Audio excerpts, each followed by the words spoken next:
it's not about shutting out the world. It's about noticing what's entering your field of attention and then asking, does this information serve me? Does it align with my purpose today? Is this input adding energy or draining it?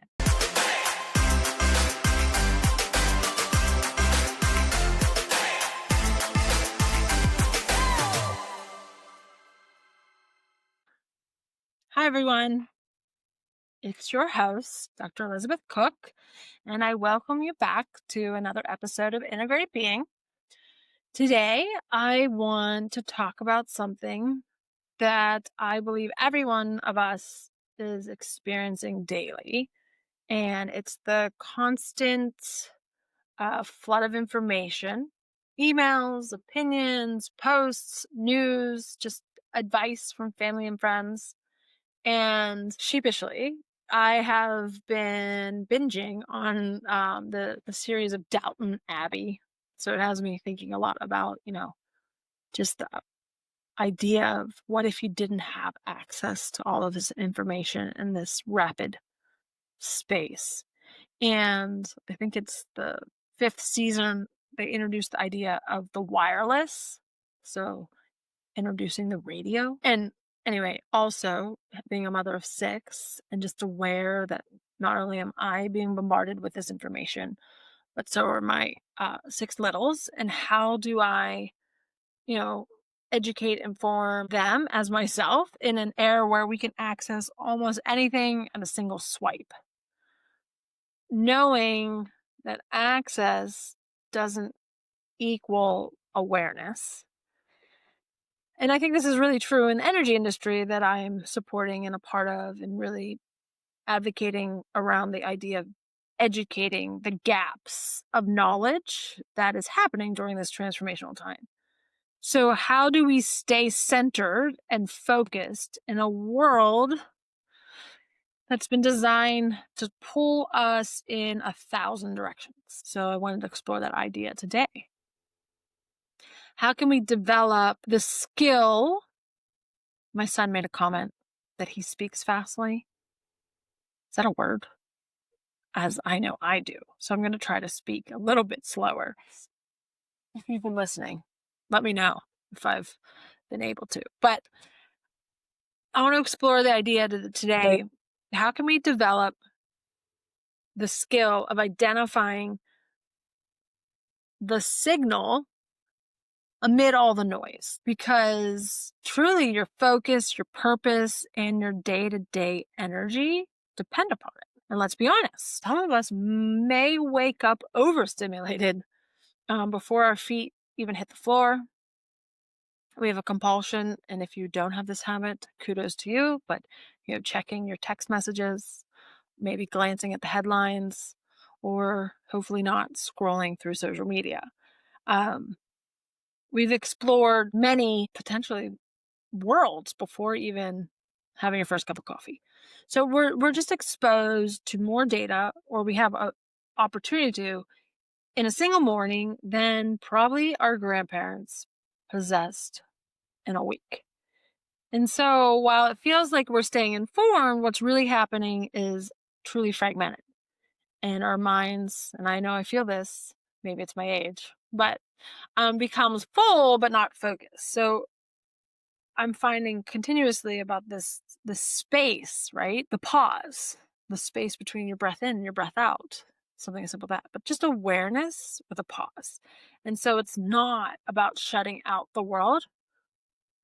It's about noticing what's entering your field of attention and then asking, does this information serve me? Does it align with my purpose today?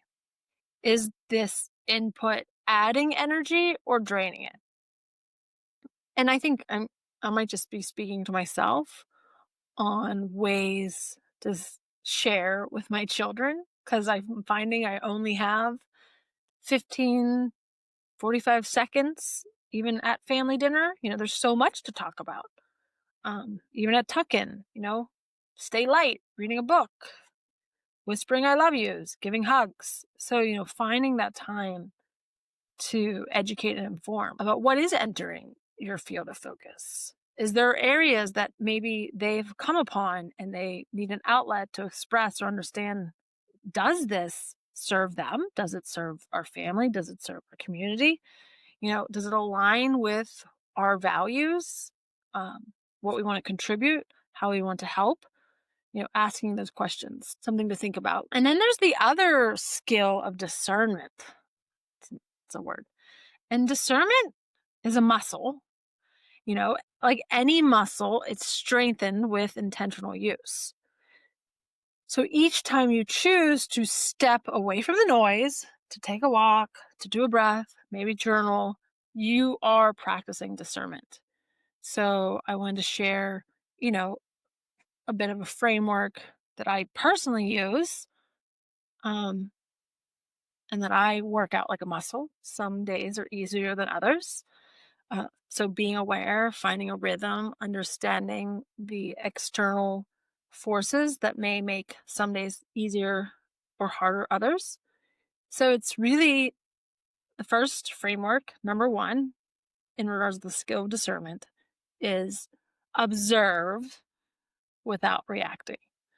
Um, Notice what's coming at you. Is it a barrage of emails? Is it a bunch of mishaps? Is it a conversation that happened maybe earlier today or a week ago? Just your general thoughts that are streaming, and don't attach meaning to it. When I say that out loud, I mean, that was the lesson that my father ingrained in me at a very young age.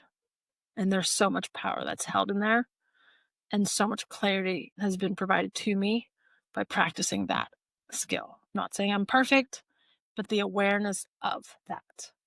So observe without reacting. And then don't attach meaning yet. So you identify the signal, right? So what stands out as aligned with your current focus or your purpose, right? And then let go of the rest.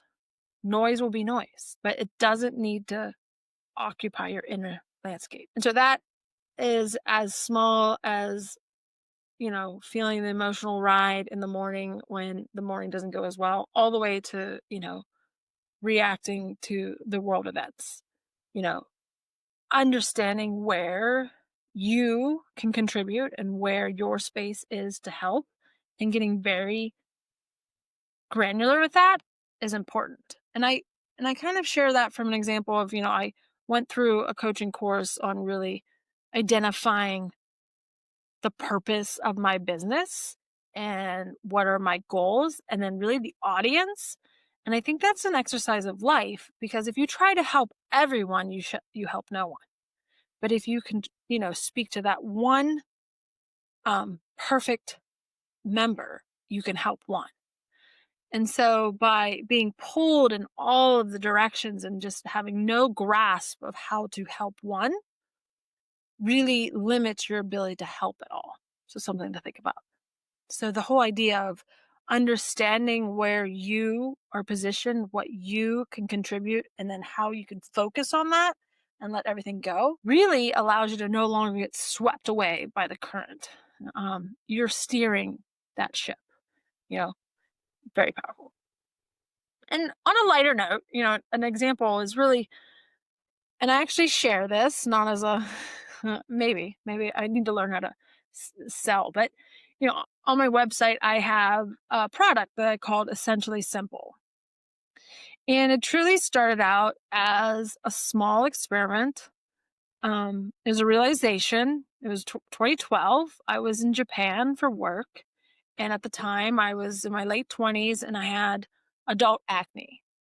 And I remember sitting in a boardroom and I was like picking my face and like, um, holding my face amongst, a bunch of gentlemen, while I was incidentally very self-conscious of, one, being the only female in the room, but two, having, skin issues at such a late age. And so being that I was in Japan, I noticed how beautiful the skin was. And I was at a department store and I noticed this phenomenon of essential oils.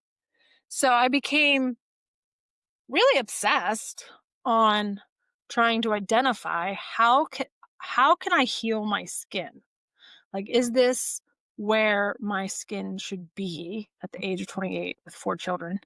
So it was a small experiment from the research that I started in Japan that I brought home, where I found, the whole phenomena of what is skin, what it's the largest organ of our body, and how do we cleanse it? How does the Western culture cleanse their skin? And really, this idea of eradicating all of our natural systems and products. So I became immersed and I came into the world of essential oils. And I researched the plant based wellness space. So it's became a recipe, a blend of oils meant to really just restore the skin and replenish it from the natural trials and tribulations of life. And I took that oil and serum into my education for my children, who my eldest was just becoming a teenager, and they all use it for my 2 adult and 2 teenage children. But the whole idea is I spent time exploring the idea of clean living and natural skincare. And honestly, I was overwhelmed by the endless options. Each brand promising miracles. But when I looked closer, the idea there was so much complexity and so much noise. So if I started stripping back, like what makes one's skin vibrant and plush and right, which I could have a whole lecture on that. But it was that process of like taking all of the noise and identifying that signal and really realizing it was just a few ingredients that were pure. There was intention behind them and they were quite effective. So after perfecting the recipe, in my opinion, which it could go many ways, uh, I had clear skin. Like 3 weeks later, after arriving back in the States and playing with the oils that I ordered online, and I've, been able to maintain that clarity for 13 years now. So every time I mix a new batch, I recall this space that I was in for that first batch. And I realize it's not how I want to treat my skin, not just my skin, it's really how I want to live. To focus on what's essential, to strip away the excess and get back to the core. I know that seems simple, but the serum really becomes more than skincare. It became, a symbol of alignment. And it's a reminder that when we choose simplicity, clarity follows. When we are aware of all the noise and we strip back the essence and we understand grounded truths, that becomes your marching orders. So, bringing it back to you, here's my invitation. What would happen if you treated your attention the way that you treat, for me, say my skin, but your loved ones, yourself, your work? Is it carefully? Is it selectively? And with a little respect? And what would you remove if you only kept what nourished you? So each time you pause before reacting, each time you say no to what doesn't align, you're strengthening that awareness of discernment, the awareness of taking action. So, like, full circle, when I think about my headspace and my desire and really to have clarity, I came upon like understanding the system of systems, which is, for this example, is my skin. And I learned as much as I could about that. And then I identified the commonalities. And then I took action to create something to soothe and heal and really to nourish.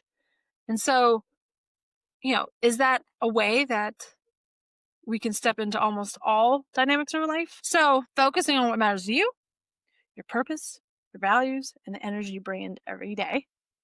Because the truth is, the world isn't getting any quieter, but can we become more centered, more aware, more attuned to the frequency that truly is yours? So today, to simplify something, maybe your inbox, your schedule, or your skincare routine, remind yourself that clarity doesn't come from consuming more.